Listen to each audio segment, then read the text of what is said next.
सुबह के 7 बजे हैं। जग्गैया कंधे पर हल रखकर खेत की ओर जा रहा है।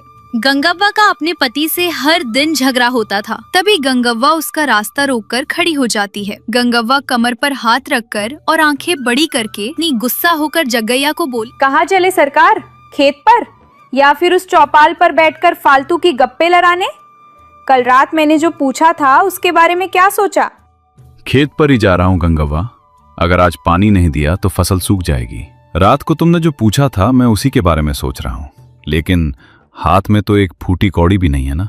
फूटी कौड़ी नहीं है तो क्या मेरी इज्जत मिट्टी में मिल जानी चाहिए? अगले हफ्ते गांव में गंगम्मा का मेला है। पड़ोस वाली पुल्लम्मा ने नई रेशमी साड़ी खरीदी है। उस सामने वाली शांतम्मा ने सोने की चेन बनवाई है।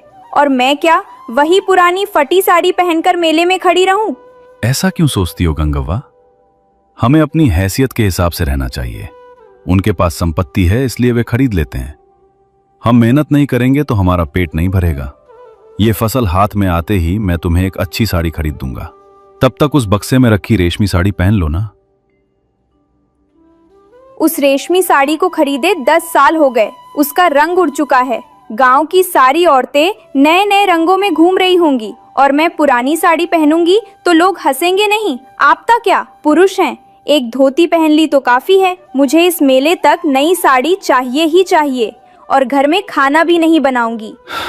खाना नहीं बनाओगी तो कैसे चलेगा?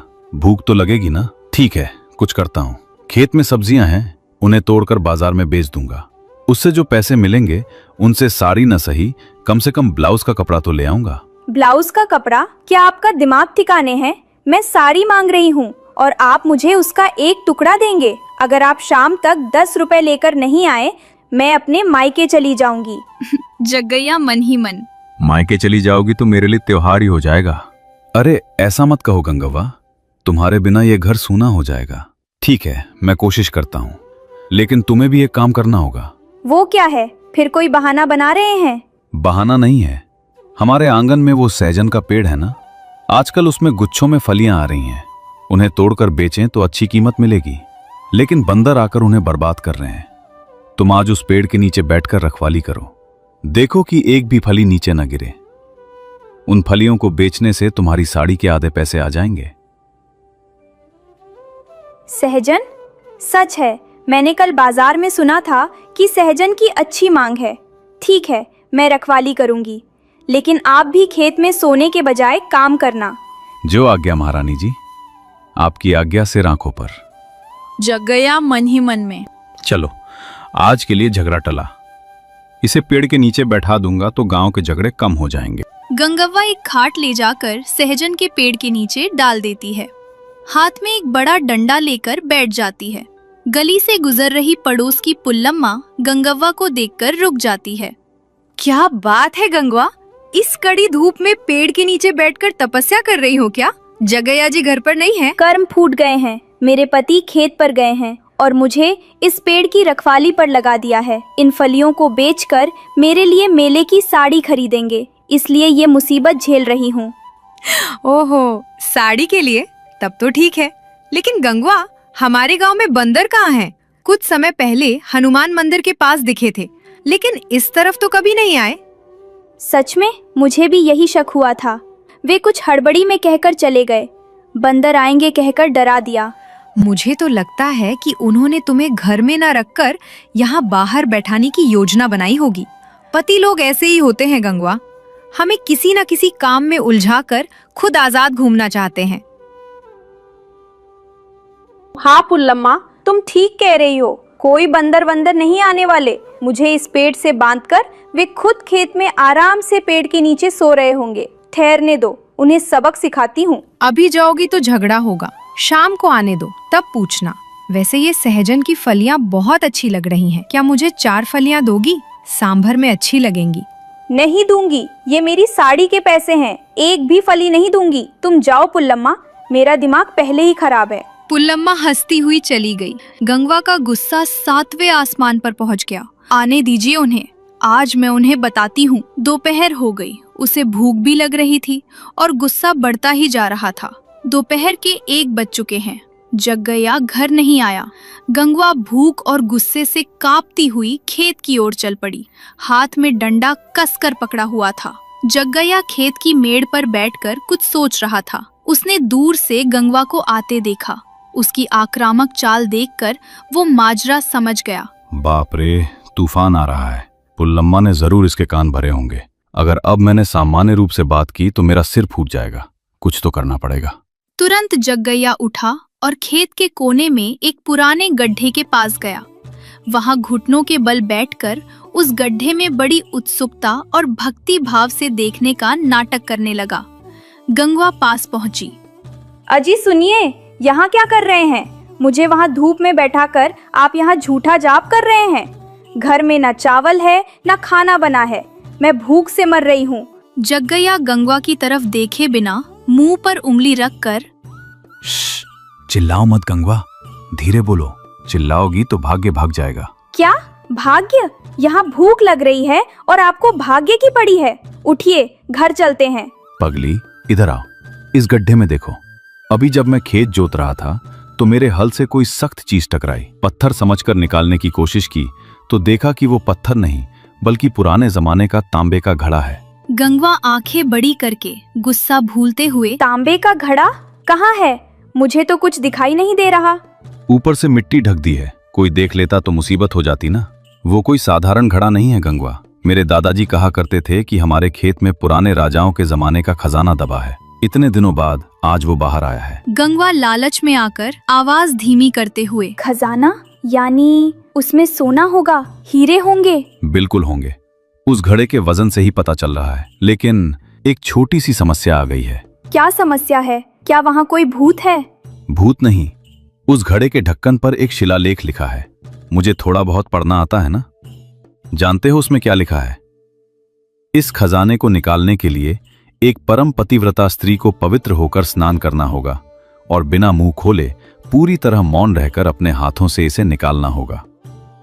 घड़े को जमीन से निकालने के समय से लेकर घर की चौखट पार करने तक अगर उसने एक शब्द भी बोला या मुंह खोला तो वो सारा सोना मिट्टी और पत्थरों में बदल जाएगा। ऐसा लिखा है। गंगवा सोच में पड़ गई।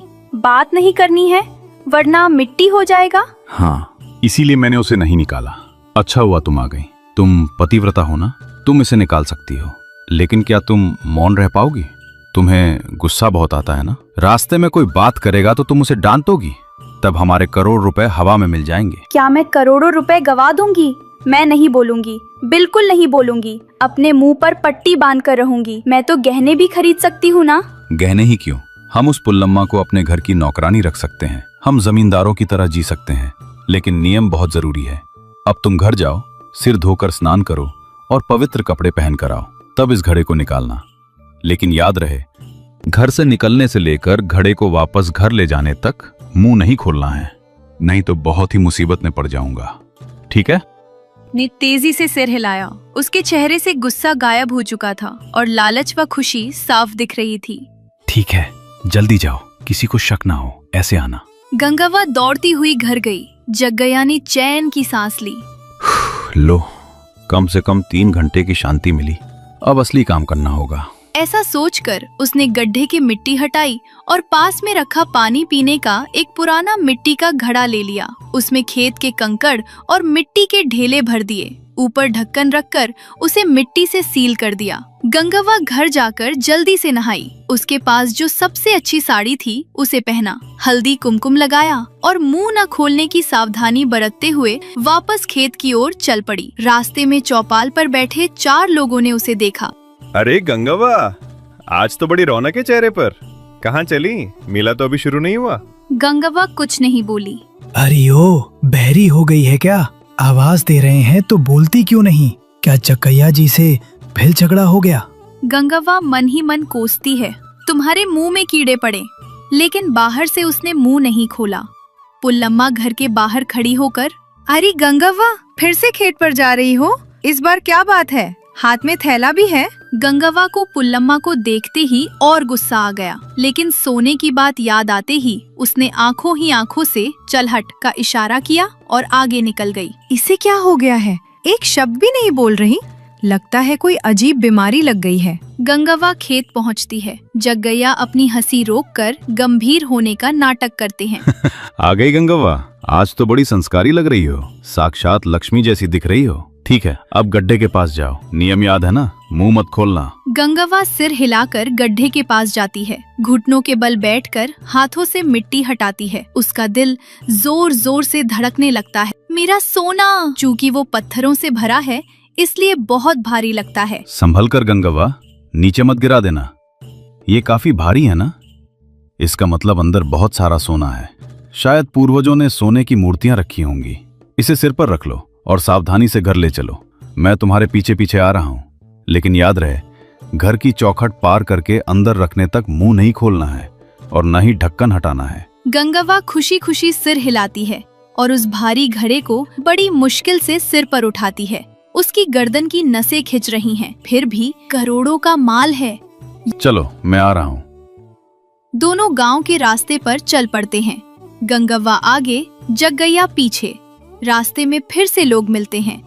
गंगव्वा के सिर पर मिट्टी का घड़ा और उसका ये मौन देखकर सब हैरान रह जाते हैं।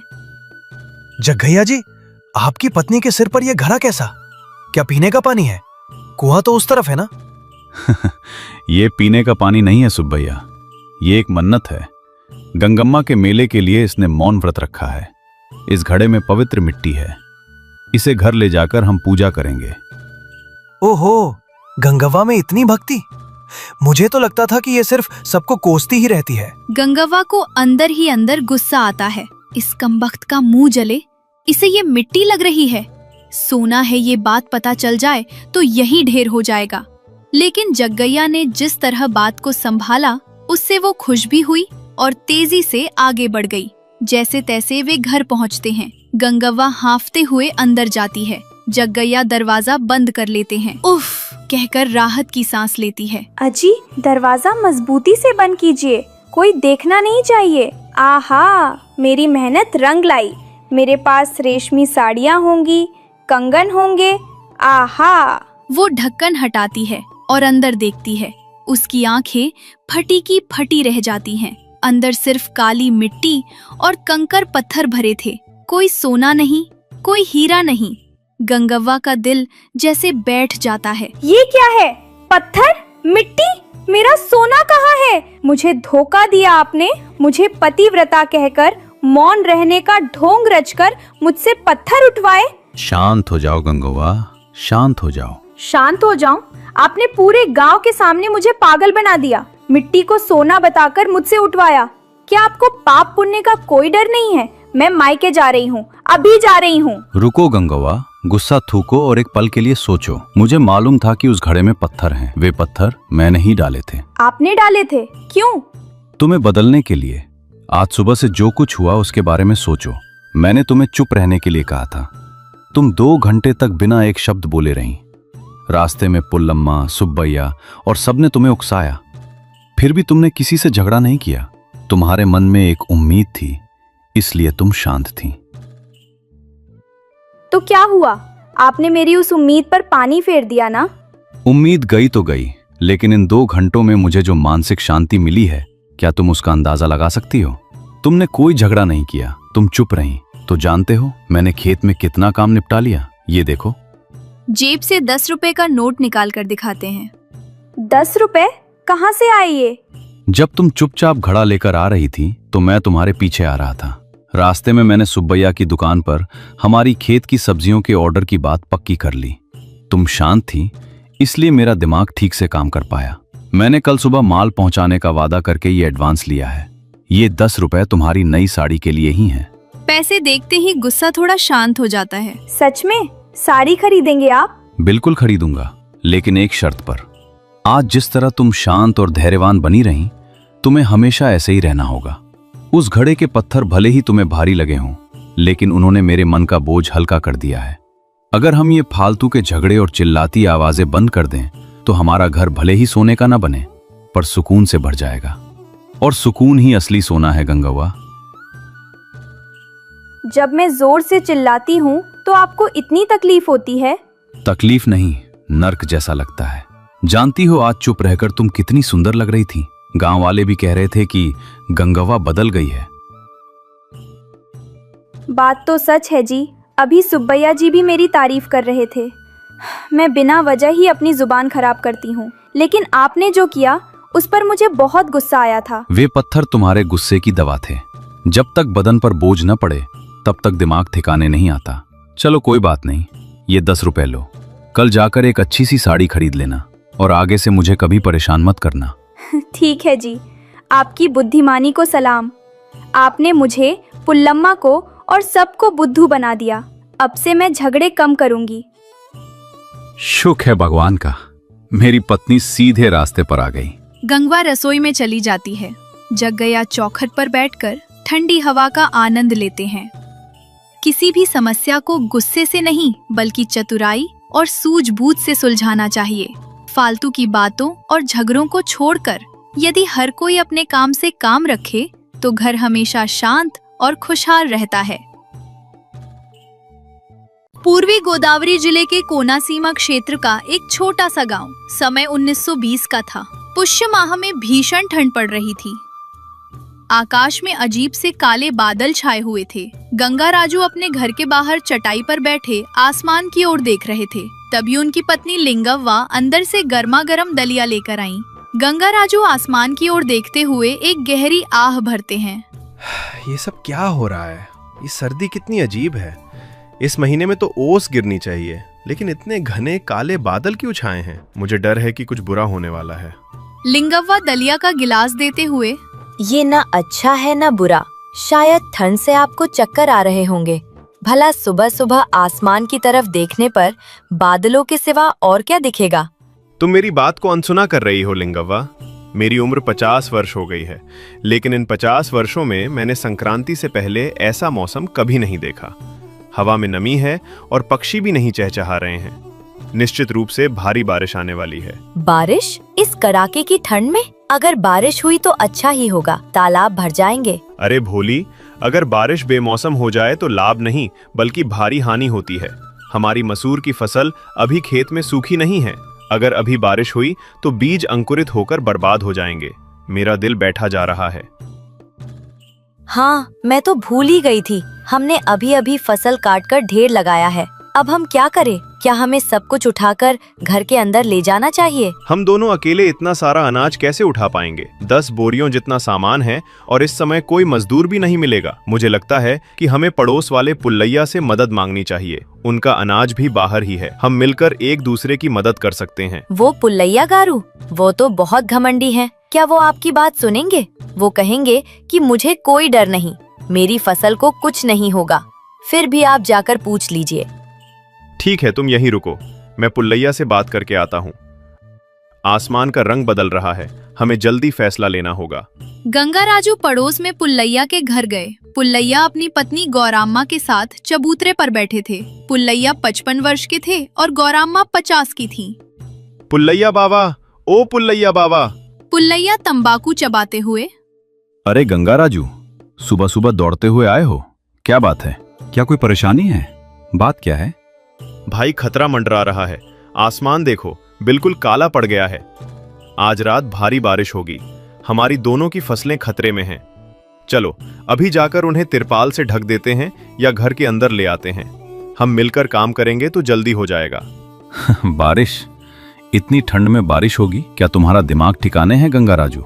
ये तो बर्फ वाले बादल हैं। थोड़ी देर में सूरज निकलेगा और सब छट जाएंगे। क्या तुम इतने डरपोक हो कि बादलों को देखकर फसल घर ले जा रहे हो? परसों पंचांग पढ़ते समय पंडित जी ने कहा था कि इस महीने सूरज की तपन कम रहेगी। तुम व्यर्थ ही डर रहे हो गंगा राजू भाई। गौराम्मा, पंचांग भगवान जानते हैं, लेकिन मैं प्रकृति के संकेतों को समझता हूँ। हवा की गंध बदल गई है। ये साधारण बारिश नहीं होगी। पुल्लैया भाई, मेरी बात मानो, वरना तुम्हारा अनाज भी खराब हो जाएगा। गंगा राजू, मेरी फसल पककर सख्त हो चुकी है, उसे कुछ नहीं होगा और बारिश की एक बूंद भी नहीं गिरेगी। मैं अपनी फसल को हाथ भी नहीं लगाऊंगा। भाई, ये हठ ठीक नहीं है। मेहनत से उगाई फसल अगर आंखों के सामने बर्बाद हो जाए तो दुख सहा नहीं जाता। चलो कम से कम उसे ढक ही देते हैं। मुझे ढकने की भी जरूरत नहीं है, क्योंकि बारिश होगी ही नहीं। तुम्हें जाना है तो जाकर अपना सामान छुपा लो, मुझे परेशान मत करो। ठीक है भाई, सचेत करना मेरा कर्तव्य था, न सुनना तुम्हारी मर्जी। मैं जा रहा हूँ।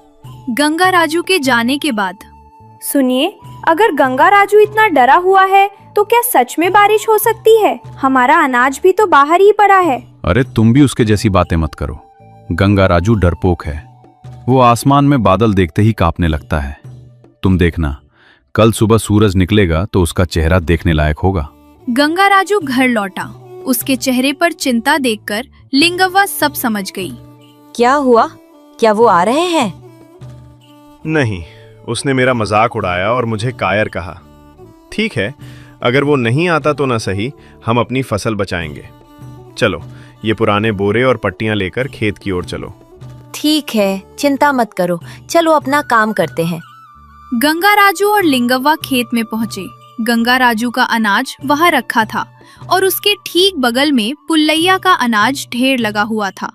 आसमान और भी काला हो गया था। लिंगव्वा, जल्दी करो, हवा तेज हो रही है।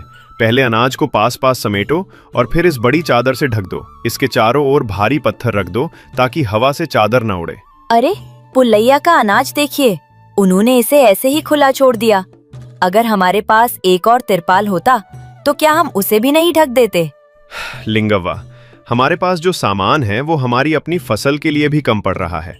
मैंने उसे बहुत समझाया पर वो नहीं माना। दोनों ने पसीना बहाते हुए कड़ी मेहनत की। शाम के 5 बज चुके थे और चारों ओर अंधेरा छा गया था।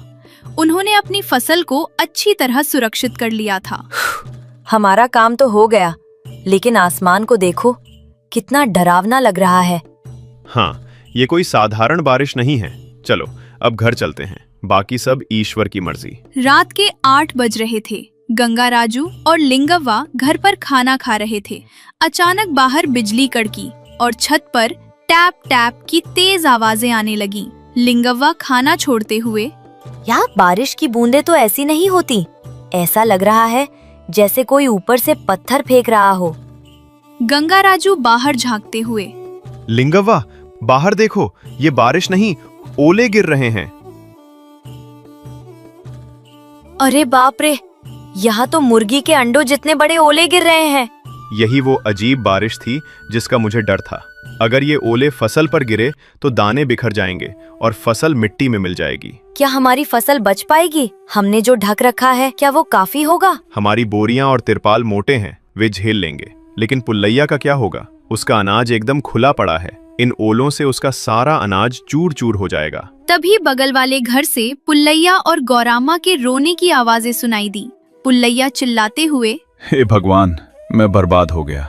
मेरी मेहनत की कमाई, मेरा सुनहरा अनाज सब जमीन पर गिर रहा है। कोई इसे बचाओ। भगवान, ये पत्थर हमारी जिंदगी बर्बाद कर रहे हैं। गंगा राजू और लिंगव्वा ने एक दूसरे की ओर देखा। वे मुसीबत में हैं। क्या हमें उनकी मदद नहीं करनी चाहिए? लिंगवा, उसने आज सुबह मेरा कितना उपहास किया था और अभी बाहर जाना खतरनाक है। इन ओलों से हमारे सिर फट सकते हैं। क्या हम सिर्फ बैठकर तमाशा देखेंगे? चलिए, घर में जो भी पुराने बोरे, कंबल और चटाइयाँ हैं, उन्हें ले चलते हैं। अगर दुश्मन भी संकट में हो तो उसकी मदद करना हमारा धर्म है। तुम सही कह रही हो। चलो, जल्दी से वो पुरानी चटाइयाँ और बोरियां उठाओ। अपने सिर पर तगाड़ी रख लो ताकि चोट ना लगे। चलो। गंगा राजू और लिंगवा ओलों की बौछार की परवाह किए बिना पुल्लैया के खेत की ओर दौड़े। वहां पुल्लैया और गौरामा रोते हुए अपने हाथों से अनाज ढकने की नाकाम कोशिश कर रहे थे। पुल्लैया बाबा, पीछे हटो। ये चटाइयां और बोरे यहां बिछाओ। गंगा राजू, तुम आ गए। मुझे माफ कर दो भाई, मेरी फसल तबाह हो गई। लिंगवा, हमें बचा लो, हमारी फसल बर्बाद हो जाएगी। चिंता मत करो भाभी, हम दोनों हैं ना। उन चारों ने मिलकर ओलों की मार सहते हुए अनाज के ढेरों को बोरियों, चटाइयों और यहाँ तक कि अपने खुद के कंबलों से ढक दिया। करीब 1 घंटे तक ये संघर्ष चला। अंत में बारिश और ओले थम गए। चारों थककर अनाज के ढेर के पास ही बैठ गए। पुल्लैया गंगा राजू के पैर पकड़ते हुए, गंगा राजू, तुम इंसान नहीं देवता हो। मैंने तुम्हें कायर कहा, तुम्हारा मजाक उड़ाया, लेकिन तुमने मेरी खातिर अपनी जान जोखिम में डाल दी। मैं कितना बड़ा पापी हूं। अरे भाई ऐसा मत कहो। मुसीबत के समय पुराने झगड़े कैसे? तुम सुबह मुस्कुरा रहे थे। हम किसान हैं और एक किसान का दर्द दूसरा किसान ही समझ सकता है। लिंगवा, तुमने अपनी साड़ी तक अनाज ढपने के लिए दे दी। हम तो अपनी संपत्ति पर घमंड करते रहे, पर असली इंसानियत तो तुम्हारे पास है। गौराम्मा, साड़ियाँ तो फिर आ जाएंगी, लेकिन अगर फसल खराब हो गई तो किसान का घर कैसे चलेगा? आज इस अजीब बारिश ने मेरी फसल को थोड़ा नुकसान जरूर पहुंचाया है, पर मेरी आंखें पूरी तरह खोल दी हैं। आज से तुम मेरे सगे भाई हो। मैं आपकी दयालुता को कभी नहीं भूलूंगा। अरे पुल्लैया बाबा, ठीक है, निश्चिंत होकर घर चलिए। सुबह हुई, सूरज निकला।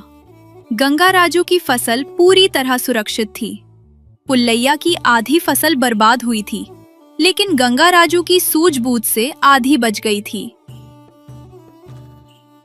गंगा राजू, ये जो आधा अनाज बचा है ये तुम्हारी बदौलत है।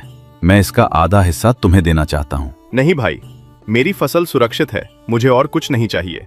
बस एक बात याद रखना, जब प्रकृति का प्रकोप आता है तो अमीर गरीब का भेद नहीं रहता। सावधानी बरतना कायरता नहीं, बुद्धिमत्ता है। पुल्लैया भाई, अब से इनकी बात मान लिया करना, क्योंकि इनकी बादलों से पुरानी दोस्ती है। बिल्कुल, अब हम पंचांग छोड़कर गंगा राजू भाई की बात ही सुनेंगे। सब खिलखिलाकर हंस पड़े। उस बर्फीली बारिश ने दोनों परिवारों के बीच की कड़वाहट को हमेशा के लिए मिटा दिया और एक अटूट दोस्ती की शुरुआत की। उस विचित्र बारिश ने भले ही एक कठिन रात का बोझ डाल दिया हो, लेकिन इसने उन्हें एक ऐसी दोस्ती दी जो जीवन भर कायम रहेगी। नीति सावधानी हमेशा अच्छी होती है। हमें अपने पड़ोसियों का उपहास नहीं करना चाहिए, बल्कि उनकी सलाह का सम्मान करना चाहिए। सच्ची मानवता तो यही है कि दिन को भूलकर संकट में पड़े व्यक्ति की मदद करें।